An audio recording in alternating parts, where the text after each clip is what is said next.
On va faire un exercice dans lequel on va apprendre à calculer la dérivée d'une fonction de deux variables dans une direction donnée. Tout d'abord, on va apprendre dans le contexte à quoi ça correspond et finalement, on va faire le calcul, entre autres à la calculatrice. Donc, on va faire le numéro 11 du chapitre 11.6 des notes de cours. Au numéro 11, on nous donne une fonction de deux variables, on nous donne un point et on nous donne un vecteur. On nous demande de calculer la dérivée de la fonction au point donné en direction du vecteur qu'on cherche. Donc, on a tout d'abord la fonction de deux variables, 1 plus 2x multiplié par racine carrée de y. En trois dimensions, ce que cette surface-là représente, en fait, cette fonction-là de deux variables, ça correspond à une surface en trois dimensions qui est représentée en bleu ici. Ensuite, on veut calculer la dérivée de la fonction au point donné dans la direction du vecteur. Donc, tout d'abord, on va représenter sur la fonction le point qu'on cherche. Donc, le résultat, le point qui est à notre fonction en x est égal à 3 et en y est égal à 4, c'est le point qui est tracé en rouge ici. Et ce qu'on cherche, c'est la dérivée, c'est la pente de la fonction, la pente de la droite qui est tangente à notre fonction au point qu'on cherche. Et bien, comme j'ai mentionné dans la vidéo précédente, il existe une infinité de pentes, il existe une infinité de droites tangentes. Par exemple, si on se place par rapport à ici, on va avoir une certaine droite tangente. Si on se place dans cette direction-là, on va avoir une autre droite tangente.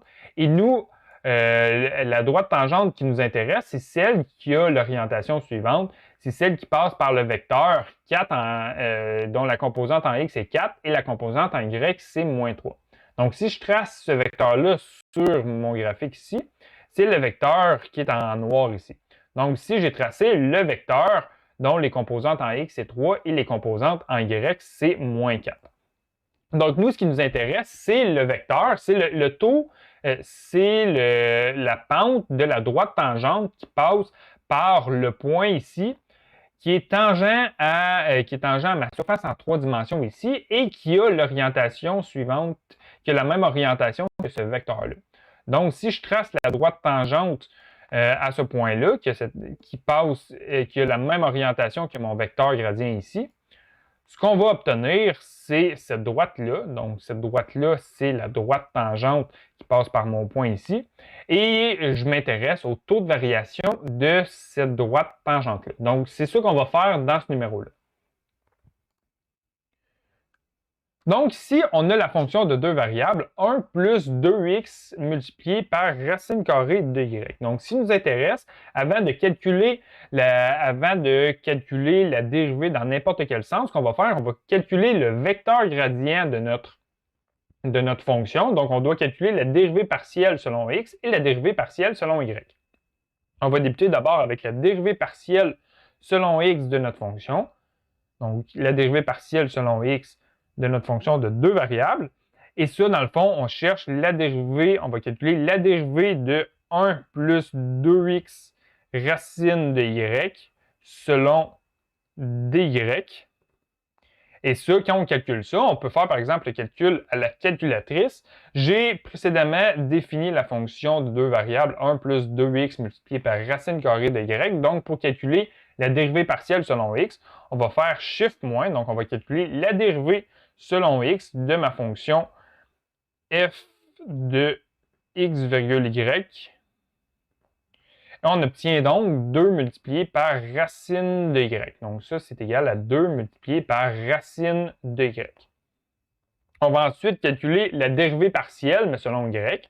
Donc la dérivée partielle de y, donc x virgule y. Ça, c'est égal à la dérivée de 1 plus 2x racine de y.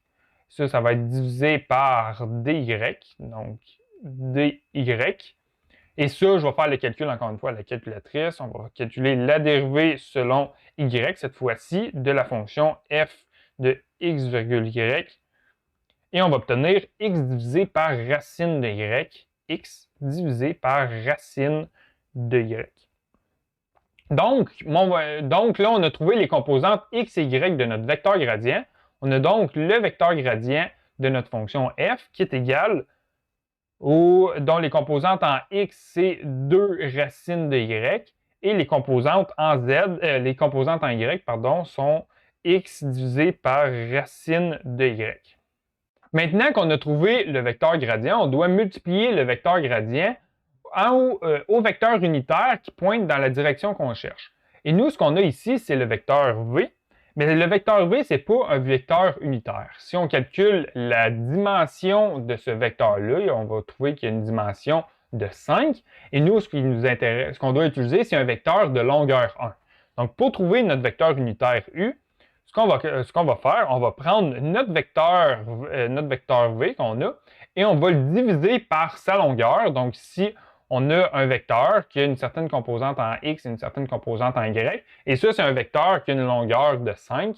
Et on va le diviser par 5. Donc, les résultats qu'on va obtenir, ça va être un vecteur de longueur 1. Donc, ce qu'on va faire, on va le diviser par sa norme, par sa longueur. Donc, diviser par la norme du vecteur v. Et ça, on va faire le calcul à la calculatrice.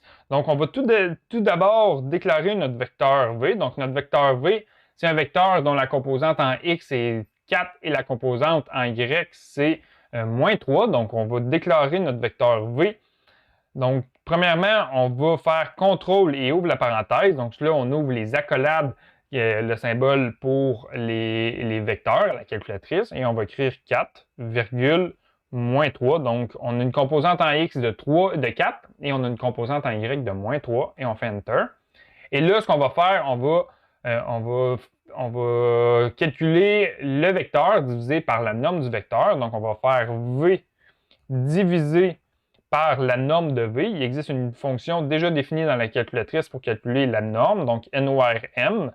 Ouvre la parenthèse v. Donc là, on fait le vecteur divisé par la longueur de notre vecteur, Enter. Et on obtient un vecteur dont la composante en x, c'est 4/5, et la composante en y, c'est moins 3/5. Donc, ce vecteur-là a la même orientation que mon vecteur initial, 4 et moins 3.